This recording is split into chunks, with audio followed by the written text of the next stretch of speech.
કરશું તો આ ગેસ ચાલુ કરી દીધો છે ને આમાં તેલ નાખીશું.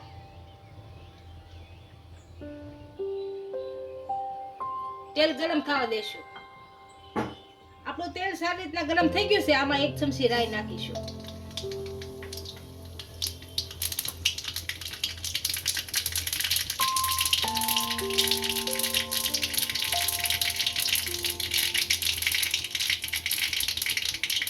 અડધી ચમચી મેથી નાખીશું.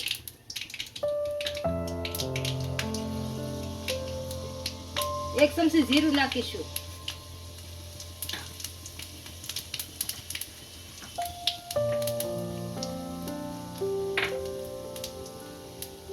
બે સૂકા મરચાં નાખીશું.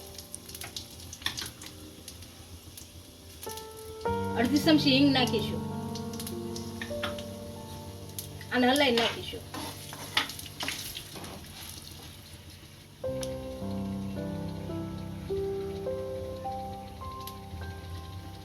આદુ મરચાં અને લસણની પેસ્ટ નાખીશું.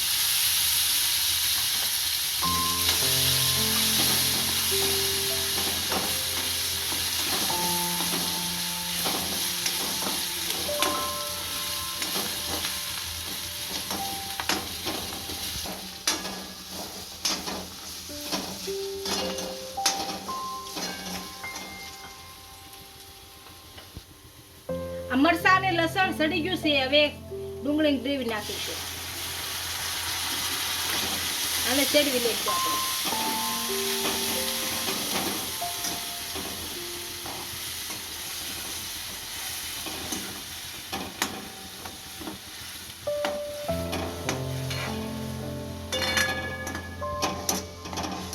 ડુંગળીને આપણે સારી રીતના ચડવી લઈશું.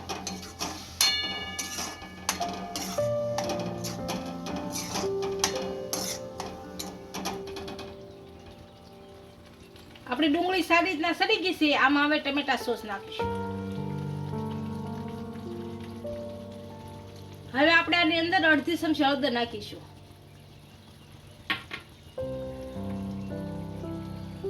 1 ચમચી ધાણા જીરું નાખીશું.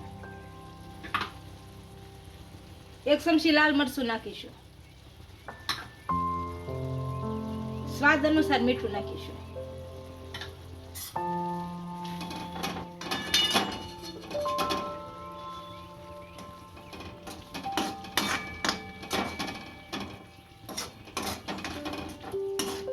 હવે આની અંદર આપણે દહીં અને છાશ નાખીશું. આને ભેળવી નાખશું.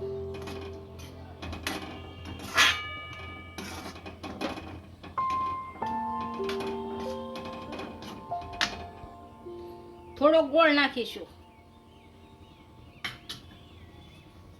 ગોળને આપણે ભેળવી નાખશું.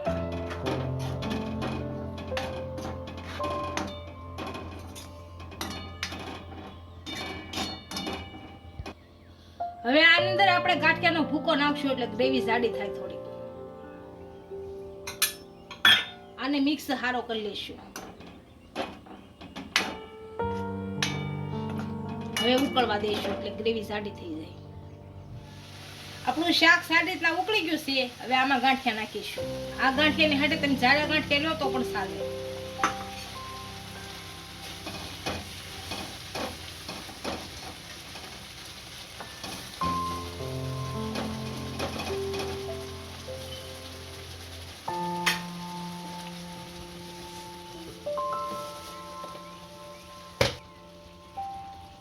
હવે આની અંદર આપણે ધાણા નાખી અને ગેસ બંધ કરી અને નીચે ઉતારી લઈશું.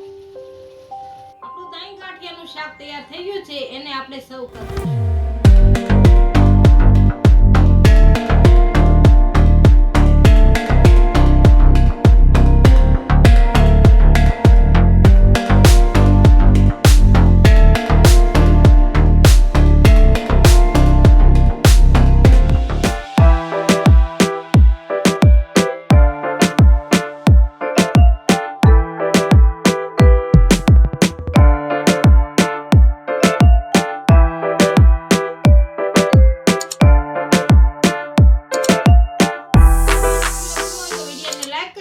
ઇન્સ્ટાગ્રામ અને ફેસબુક પર ફોલો કરી દેજો. મળીએ નવા વિડિયો સાથે.